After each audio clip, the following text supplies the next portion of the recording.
Hey everyone, it's Brian here from Massey's Main Entertainment. We have come back and gathered here again today to continue our series of the top 5 movies from each particular year from 1965 up to 1979.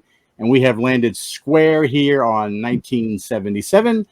Joined this evening by the regular fellas. Doc, how you doing tonight, Doc? All good, my man. All good. And Rich Strickler, how you doing, Rich? What's up, guys? And Randy is joining us. How's it going, Randy?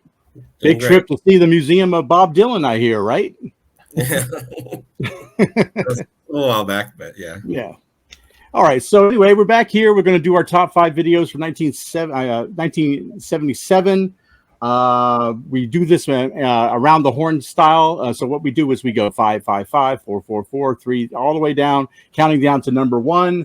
Guys, I'm going to be honest about 1977. I feel like maybe the top 2 or 3 were pretty solid movies, but everything else felt like just like there were okay movies out there, and I just end up picking maybe was some of my favorites of that particular time. I don't know. How did you guys feel about 77?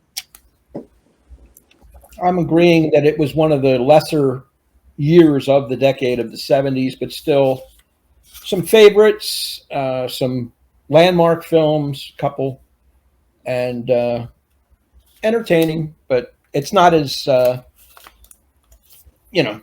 diverse as some of the other years we've done, and it's not as packed with quality films or directors for that matter than we've seen in the past. So, but we got to get through this. So we're going to do 77, see how it comes out. Doc, bang on, Rich. Yeah, at the top, it's pretty straightforward for me. I got a personal favorite in here on my list and stuff like that, but overall, I mean, they're good movies, yes, and I want people to watch this video and say, yeah, we went through them, we talked about all the movies we're going to talk about, so hang in there, everybody. They're good movies, but they're just not like top-notch movies, I don't think, across the board, especially in the 70s here, but still good movies, like I said, at the top, like Rich mentioned. Pretty peak at the top, man. Yeah. Randy, you agree? Yeah, I have 2 of my favorite movies are actually from this year, but the rest of it was kind of a bunch of a crapshoot to figure out what I was going to pick. Yep. Yeah. I felt like if I was making a top 10 movies from the 70s, I don't think I would have any of these on my top 10. But we're only talking about 1 year here. So it's, we got to do it. We got to do the top 5. So not that I don't have some favorites here. I have some favorite movies, but they're kind of like, guilty pleasures of some sort, not necessarily, landmark in any way, but, I'm going to enjoy doing it. So our order tonight will be me leading off, which probably would be good since it seems like I'm hating on everything. That'd be good. I'll talk very, very, very little, and you guys can just clean up the mess that I make. That would be awesome. And then Randy will go after me, then Doc, and Rich, you get the cleanup tonight. So sound good? Sounds good. Yeah, okay. So I'll get us started here, and I'll come out of the gate with really just a favorite of mine, and it's a comedy. I've got Smokey and the Bandit here. 1977 action comedy. It was directed by Hal Needham, which I'm sure absolutely nobody knows out there. Starring Burt Reynolds as Bo Bandit Darville, and he is hired to transport 400 cases of Coors beer across from Texas to Georgia. I don't know why anybody would put themselves in legal jeopardy over Coors beer, but do. Anyway, so the bandit enlists the help of his buddy Cletus, and they drive the truck, and he's Bert's driving the Trans Am. It's kind of like draws attention away from the truck and everything. It's kind of like a I don't know, decoy of some kind, I guess the best way to call it. And he ends up running into Sally Field's character and draws the airs of Buford T. Justice, played by Jackie Gleason, which is one of my favorite comedy roles I've ever seen. He's just fantastic in it. This film's known for its high-speed chases and its humor and the iconic Trans Am that he drove. The sales of that particular vehicle probably went through the roof after this movie, and it was a big box office success, cultural phenomenon in a lot of ways. So I wanted to put it here. I know it's kind of a tongue-in-cheeky kind of comedy, but I thought it was cool. Very good. Right. Nice. Well, I also have a comedy at number 5, and that's the George Roy Hill film Slapshot. I just rewatched this. It's hilarious from the beginning. It starts out with this goalie being interviewed by this guy, and he's explaining the penalties, and the guy's kind of like going, stick with him. But just from then on, it's a story about the struggling hockey team that ends up becoming kind of the minor league equivalent of the Philadelphia Flyers of the 70s. Sorry, Rich. By getting the Hanson brothers and starting to goon it up, as they say. With then their dirty play kind of starts them winning and becoming popular. It's kind of this raunchy ribald comedy written by Nancy Dowd, a woman that you wouldn't expect that almost. No. And it's about a real life, the Johnstown Jets, although they changed the name here to the Charleston Chiefs, although it was shot in Johnstown, Pennsylvania, actually. But, it's got many real hockey players that are the actors in this film, including the Hanson brothers. It's just foul-mouthed hilarity, actually. That's my number 5. Nice, Doc. I feel like that's on your list somewhere, Doc. But that's a little too high for my liking on Randy's list there. But I'm happy he's got it on his list. So,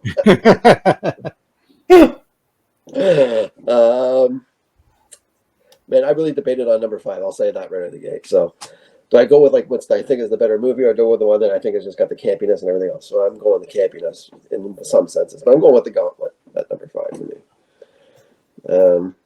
Clint's, pulling away from, let's say Harry Callahan's character that we've known as the Dirty Harrys and stuff. A different take on him taking somebody who knows too much something about the mob and the corrupt cops on the other side that he has to take somebody back across state. There's so many holes in this plot. It's pretty bad in some senses, but I just find it's got a lot of good undertones. It's almost taking a shot at itself as it does it, and the action scenes are really good action scenes, and the corruption behind it with the cops and the basically the chasing of him getting chased by everybody you're not expecting from, be it the mob or the cops or something along those lines. The Gauntlet's a fun ride, like I said, a little over the top, and some things that are just probably not believable, which they aren't. But hey, it's a fun movie in a lot of senses, but it still has the other side where it does get, can be pretty violent. It's got some pretty good action scenes when it does happen, and there's a pretty good little story behind it. And I got Clint in the movie in the 70s. It'll drop in at number 5 for me. Excellent. I like it. Thank you. All different so far. Well, that trend will end. I'm going to go with Randy's pick here. Slapshot is my number 5.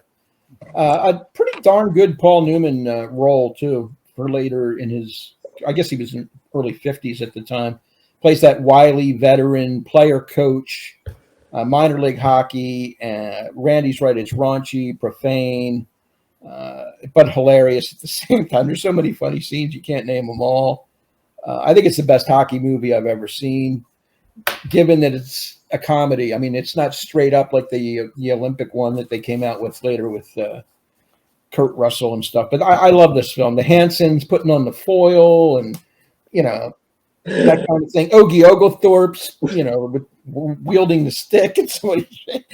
I love the bench clearing brawls because it does remind me of the hockey I grew up with the Flyers and the Bruins. Bruins were badasses too in those days. And there's some truth here because even though it's minor league hockey, they went from a ragtag team to the biggest draw. Everywhere they went, the arena was packed because people love to be entertained. They love the violent aspect. And the Flyers were very, very much that same. I think they led the league in road attendance for 10 straight years because they were the big, bad Philadelphia Flyers. Everybody wanted to see what would happen when they came to their town. And I draw a lot of parallels to Slapshot. This is a well-done movie. It's funny. Some of the supporting characters are very good, too. But it's right in my wheelhouse for being a sports fan and loving this kind of hockey. So number 5 for me is Slapshot. Wow. Excellent. All right. That was a last cut for me, guys. I really, really wanted to put it, but went with Smokey a little bit more of a Southern thing, I guess, maybe for me. Mm-hmm. Number 4, we're up to. I'm going to take, Doc might be a little bit happy about this one. Lewis Gilbert's doing James Bond's The Spy Who Loved Me in 1977.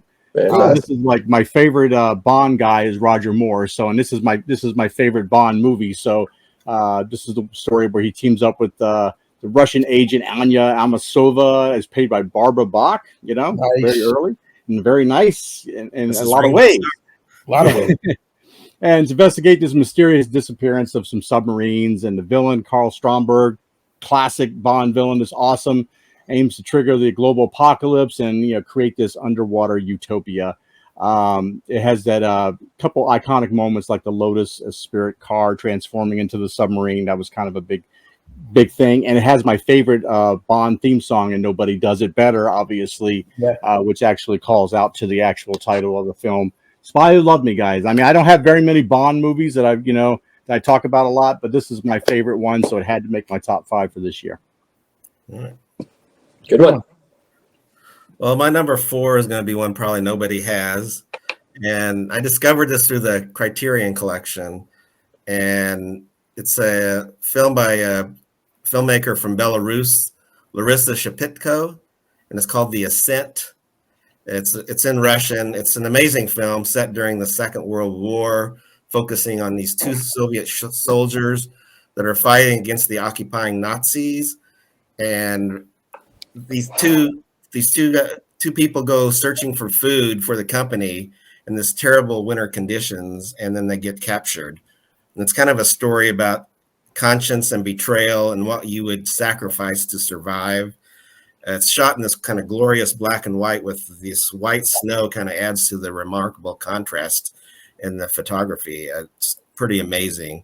And it was shot in extremely harsh conditions. It's not fake snow that they're out there in. And one of the characters was kind of very Christ-like, which kind of endangered its release, but Larissa Shepitko had some important champions for a film, and it did get released, but I thought it was pretty remarkable. Wow.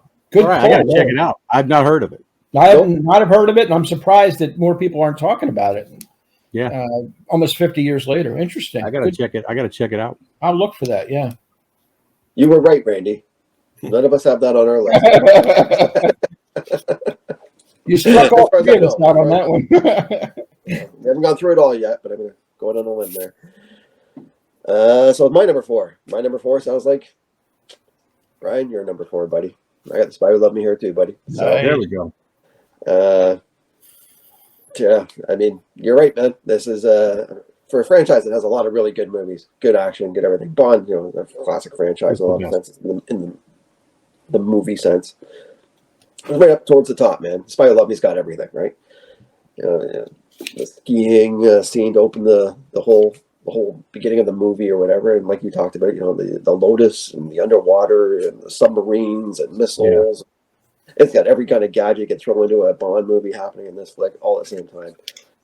Moore's awesome. Yeah, I love the scene in Egypt too. I just thought that was really cool with Jaws and stuff, and the train scenes with Jaws characters and stuff like that. So this has everything thrown in into a Bond movie, just nonstop. It's an action-packed Bond movie, and good guys, bad guys, the Russians and the Americans hooking up, and nothing wrong with Barbara Bach. Looking at that one for a couple hours or whatever. So yeah, definitely. This is one of the better Bonds, man. Definitely making my list in 77. So I got that one here at number 4 as well. Perfect. I knew you had good taste, Doc. I knew it. Yeah, good call, buddy. All right. Number 4, I think I might be on my own on this one, but I put Saturday Night Fever here. Oh. With John Travolta, directed by John Badham. To me, it's more than just a movie about disco and dancing. It's sort of a character study of this late teens, he's about 19 years old or so. He's out of high school. He's uneducated. He's not really college material. He's working in a paint store, kind of a dead-end job. He's got a shitty relationship with his father, and he lives for the weekend, saves his money up, goes and dances in these disco clubs because that's the one thing he's good at. He's noted as the best dancer in the neighborhood, and there's something about it, and it coincides with the height of disco, like it or not. And this movie, fantastic soundtrack with the Bee Gees. It takes you right back to 1977 if you lived through it. And it's just a relatable character. He's looking for his place in the world. And on the disco floor, he finds it. He's got sort of a rocky relationship with this girl who's older than him and wiser than him that he cares about, but he really can't make that work either. They're like oil and water almost, but there's a lot of good stuff in this movie beyond, and he hangs out with friends that are pretty much a-holes and he knows he's got to get away from him, and he can't quite make the break. But I think it's a solid movie, and I put it here at number 4, Saturday Night Fever. Yeah, I can understand why you would choose it. I mean, it does have cultural impact too. I mean, Yeah, it does. So that's important too. Some of the things you have to look at. All right, we're going to roll in there number 3, and you guys really got to hold on to your hats here a little bit, because I think I don't remember who I told. I think I told all you guys that I revisited Close Encounters of the Third Kind. I'm putting it at number 3 here. Woo, right After on. watching it again, I watched it again, gave it another try, and I like it. I thought it was a little bit obviously has a different feel than a movie we're going to talk about probably a little bit later here in the list. But you know, it follows the story of Roy Neary, who's played by an actor that can remain nameless if we'd really like to. He experiences a close encounter with a UFO that kind of leads to his obsession. We can get into all the mashed potato things if we want to as well. Meanwhile, the government investigator, this Claude Lacombe, played by Francois Truffaut, is unraveling a series of similar occurrences that are happening like worldwide. And the film explores themes of wonder, curiosity, really the human connection with extraterrestrial life, which Spielberg seemed to be very interested in during these times, culminating in this visually stunning resonant encounter with humans at the Devil's Tower, which is just fantastic. I think the soundtrack is really great because I actually do have the soundtrack. I thought it was original, very original, and visually it is stunning. It has a lot of really great visuals in it and stuff. And for the time, it really kind of added another brick to the foundation that's being laid for making good sci-fi adventure movies. So I put it number 3. Very good. You're right on with that because that's my number 3. It's got this beautiful sci-fi adventure where the contact with aliens is not a violent battle, but kind of experience filled with like kind of hope and opportunity. Yeah.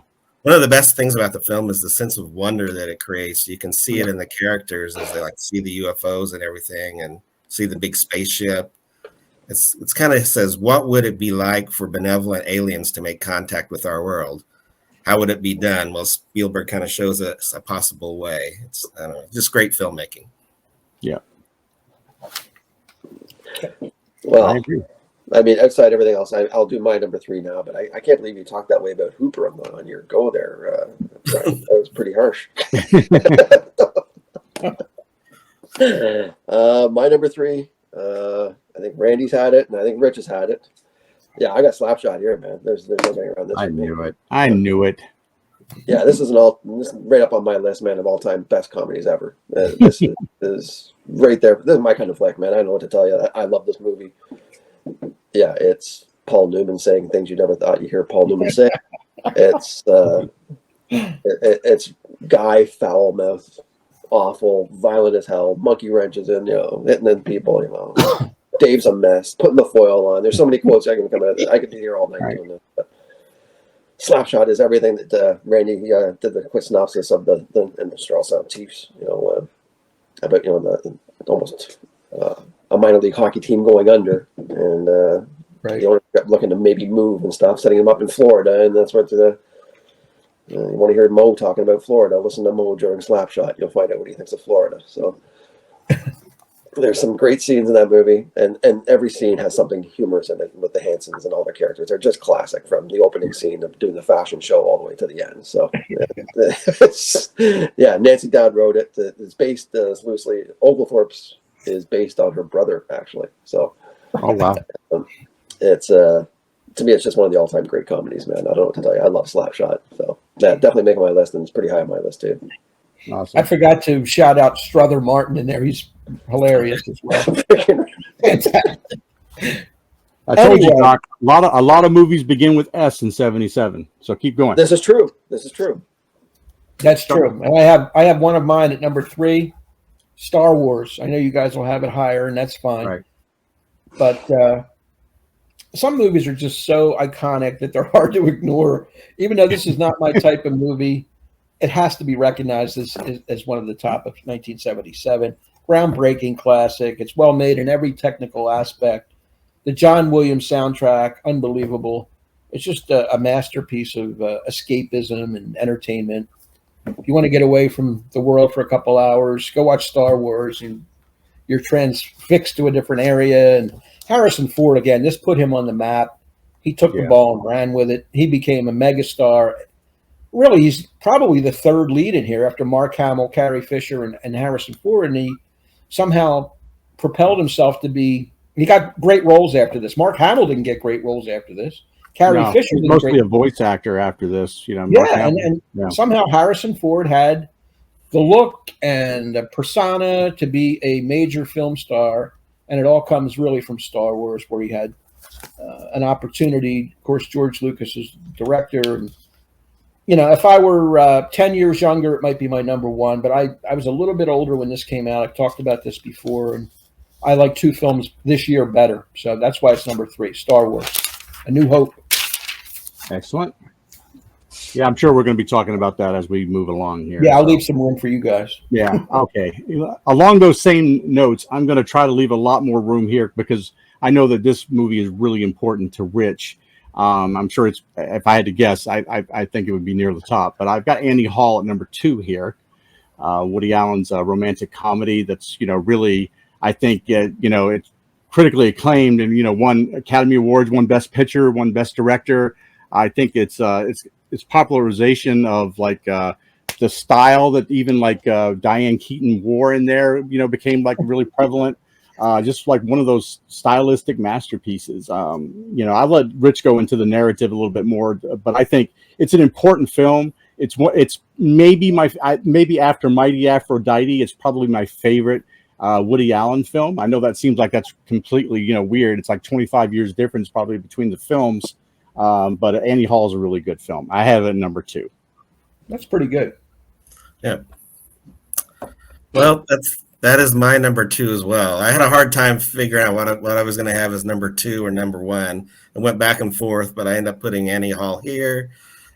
Like you said, one of Woody's masterpieces about this neurotic, cynical character and this failed relationships, including the special one he has with Diane Keaton in this one. And it's got so many relatable scenes where things never go how you envision them. It's kind of got a little bit of what Seinfeld had, in that you recognize situations that happen in that movie that, in your romantic life, you can relate to. Right. Well, one of the ones I always love is when he's in the movie theater and he hears this guy talking behind him, and it's like full of crap about Fellini, and he's trying to act intelligent about everything, and he starts talking about Marshall McLuhan, and Woody goes, Marshall McLuhan never said that, and here he is right here, and he pulls him out, and then he goes, if only life were this easy. Yeah. But and in the end, he concludes that all this emotional suffering for romance is worth it because he still needs the eggs, and you have to see the movie to know what that means. Right. Yeah. All right. Perfect. Doc. Nice. 2 number 2s. Yeah, well, it won't be 3. Yeah, I knew that. All right, Doc. I knew that. My number 2 is Close Encounters, man. That's where I'm going. I'm glad you went back and revisited it, Brian. That's what I'll say. Yeah. Try to be fair. Big time. Yeah, it's a classic sci-fi movie. Here we go with this is like the year almost like the next step sci-fi kind of stuff here, and we've got a couple of heavy hitters here driving the boat. So Close Encounters is like the ultimate kind of like fantasy. Like I think you touched on it, Randy, about the non-aggressive alien type of thing. And you see that later on with E.T. He does that as well, but it's visually stunning. And it's a long story. He had this story for a long time, since the early 70s, Spielberg. So going back to like when he was 18, he had written something on this. So Close Encounters is just a classic sci-fi movie, from the Bermuda Triangle, the lost planes from the war, and how the story unfolds and where it gets to, like the Devil's Tower that Brian touches on. There's a whole bunch of stuff that happens in between, and affects different people differently as it happens, and until they all come glued at the one spot, kind of thing, for different reasons they can't quite explain. But it's really cool that they do end up there. And yeah, the soundtrack's awesome, great thing. And you'll know what all that hand stuff means when you start. You'll know all that stuff when you start hearing it. So this is one of those movies that's been with me my whole life that sticks, right? So this is the top tier stuff for me, man. Close Encounters is a classic. So did that Dreyfus guy have a career after this movie? No, no, I don't know. I didn't keep track. I mean, he's got a movie next year. Big fix. Bit parts here and there, right? What about Bob? Rich, what do you think, buddy? I agree with Doc. It's my number 2, Close Encounters of the Third Kind. One of my favorite Spielberg movies, to be honest. I know he's made many great ones, but this is up there amongst them. I like the supporting. We mentioned Dreyfus, but I like Terry Garr and Melinda Dillon also as the supporting actresses here. You guys have covered much of the ground here. It just takes you on that heartfelt, humanistic journey from maybe fear and anxiety in the beginning to this sense of curiosity and wonder and hope, as Randy mentions. Alien contact in Middle America. It's they always seem to hit in these spots where nobody's around, supposedly, especially back then. And the effects are great. Around that bend where you see these little things come flying around the railroad track here. It's just movie magic. I bought into the whole thing, and the mashed potato scene. Sometimes we do get driven mad when we become obsessive and we don't understand the things going on around us. And I think that's what Dreyfus was going through. He just became consumed by the events that happened in his area and needed to explore it further. But it's a great movie. Close Encounters of the Third Kind, number 2. All right. Well, we're moved on all the way to number 1. Number 1 for me feels like it was kind of a no-brainer for me, knowing me as I am. I got Star Wars here. It's awful hard to overlook it. Something that has now become this huge mega franchise with, I'm counting at least 11 full-length movies and at least 4 or 5 series on Disney Plus and toys and action figures and everything else from here to eternity for that type of stuff. Released, obviously it's George Lucas's little baby. He directed the first one.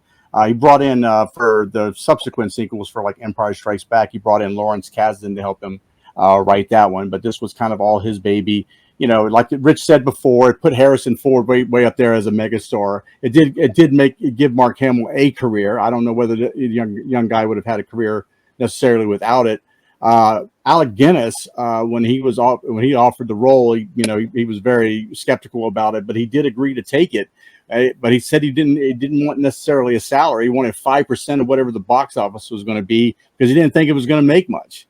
And lo and behold, that has kind of written itself, over the years. I'm sure that his estate's probably very well off by now.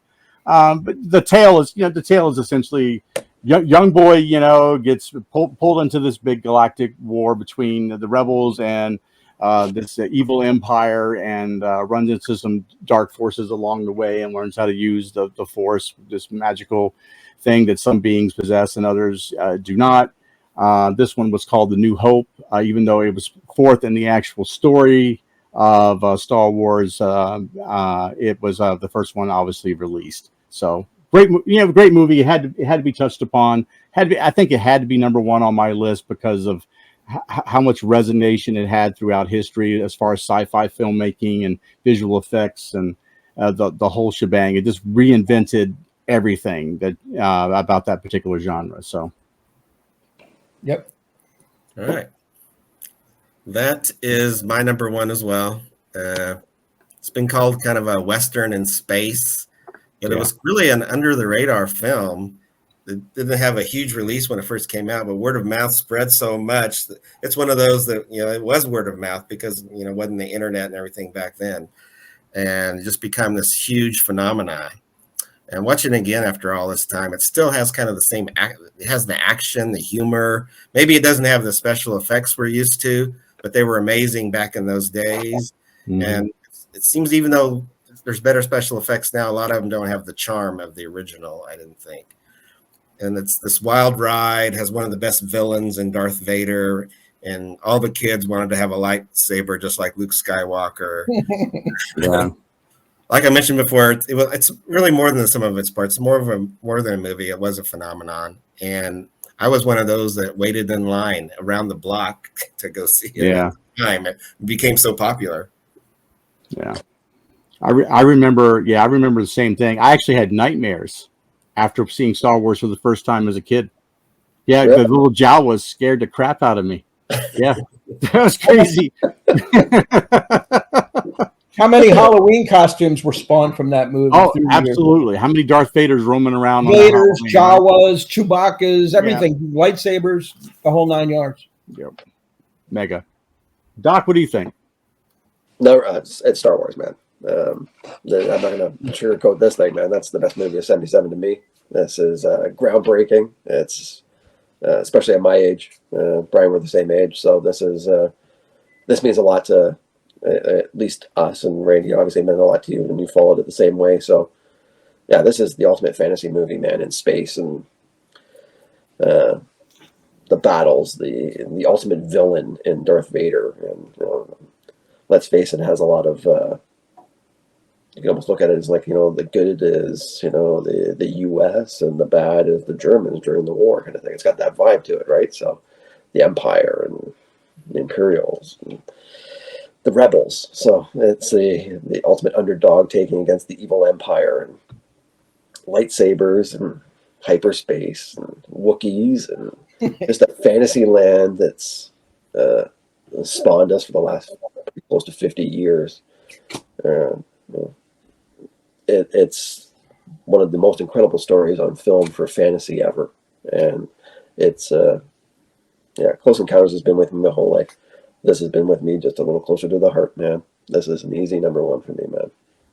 Yeah. I quickly, I wanted to mention that probably the one thing I have a problem with it now as an adult is I go back and I go, wow, Luke really seemed upset about losing his aunt and uncle. He just like dismissed it quickly, like, yeah, I guess I got nothing here. Let's go. It's like their burning bodies are laying over like 5 feet from him. He's like, gotta go. To be fair, Brian, they only had $6 million in the budget, and they had to cut the scene pretty damn fast, man. We don't have time for a funeral scene. We got to move on. Rich, what do you got? I think I have an idea, but you all know what I have. I have Annie Hall. It's just an important film for my style of, what I'd like to see on the screen. I think Woody did some growth from his earlier work, from Bananas and Sleeper and Love and Death, and this is more of a mature relationship, romantic comedy. It's witty, it's well written, it's neurotic as hell.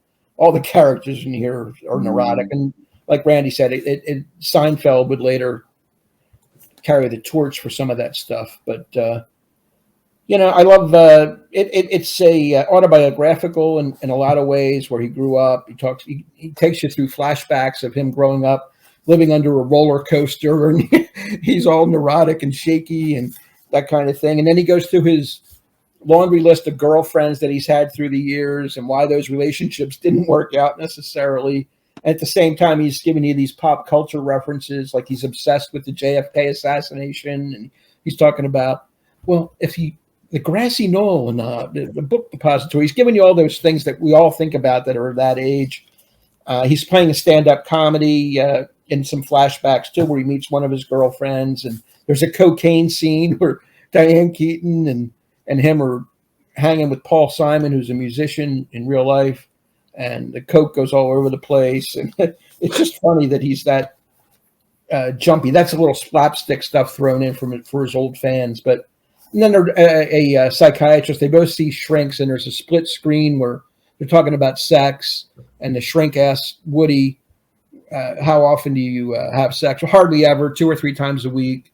And then Diane Keaton's going, Annie Hall's going, constantly 2 or 3 times a week. So they have different perspectives on what that means. What 2 or 3 times a week means. Right. You can see that being very realistic, depending on the point of view. Shelley Duvall is somebody he is going to, I think, a Dylan concert with at the time. So there's just so many little nuances here. There's a scene where he looks at his childhood friends and what, if you could project what they were going to become when they grew up, and that they're little kids saying the lines of "I'm into leather" and all these little bizarre things that these kids would become, and you see these little bodies of a 9-year-old kid saying some pretty outrageous stuff. It's just very funny. I think it's excellent, and it had to be my number one. So I'm glad 2 of you guys had it anyway. on your list. And I didn't expect Doc to have it. It's just not his film, and I understand that. Yeah. What'd you have for any honorable mentions, Rich? Honorable mentions. I have to give a shout out to The Goodbye Girl. I always liked the movie. The Late Show. I have The Spy Who Loved Me, which I think is the best of the Roger Moore Bonds for me. I like High Anxiety by Mel Brooks, Smokey and the Bandit, and Looking for Mr. Goodbar, another Diane Keaton role, more serious role, where she's out looking literally for Mr. Goodbar and runs into some rough stuff. And I also like the movie Julia with Jane Fonda. It's a woman's movie. Jane Fonda and Vanessa Redgrave. Jason Robards won an Oscar. It's really well done if you're into chick flicks. So there you go. Randy, anything add? Yeah, like Spy Who Loved Me was my last cut. It is the best Roger Moore film. I thought Sorcerer is very good with William Friedkin. The bridge scene is pretty amazing. I also had The Late Show, Suspiria, the Dario Argento film, Cross of Iron by Sam Peckinpah that most critics hated, but Tarantino loved it, and I kind of enjoyed it. Black Sunday, the John Frankenheimer film. I like that. And of course, I had to put a Peter Weir film in here. It's The Last Wave, or it was called Black Rain in the U.S. Right. Doc, anything different? I had The Duelist on there from just obviously from the Mun, but I had High Anxiety. I had The Sorcerer, Black Sunday, The Late Show, and that's what I had on my backups behind it anyway. So everything kind of mentioned there. Yeah. Like I said before, a lot of movies begin with S because my two outside looking in were Slapshot and Suspiria. So there you go. There you go. Suspiria's good too. Yeah. We had three matches, guys. I think we matched on Star Wars. Star Wars Close Encounters. Only two matches then. Maybe two.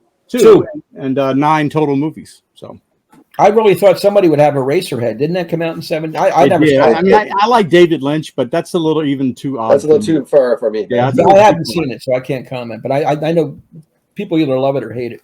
Yeah, it's okay. You know, I don't mind watching it for an art class. I don't want to watch it for entertainment. No. But that's all we got for this week, guys. 1977 is now officially in the books. Be sure to like, sub, and comment down below. Leave your top 5 movies down below. Just make sure that one of those 5 includes Star Wars, or we're going to delete the list. No. But thanks for joining us. Thank you, Doc, Rich, You got it. Randy, for joining us. Thank and you. We'll see you for 1978 in a week. Take care. Bye-bye.